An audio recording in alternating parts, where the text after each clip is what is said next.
Welcome to a new video from the Parts channel. Well, I am going to make a short video, but that I find very interesting, answering a question that you have left me.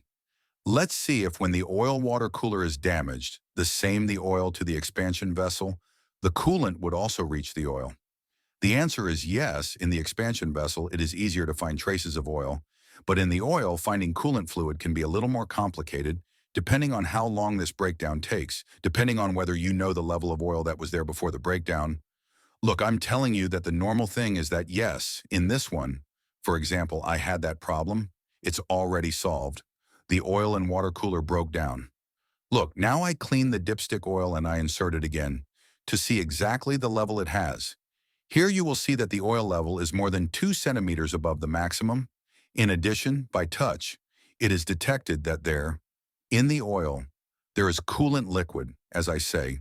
This engine had that problem with the cooler, a crack inside the cooler.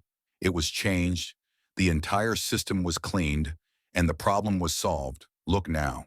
In the expansion vessel, there you can see from the outside that it has oil. You can see by the color.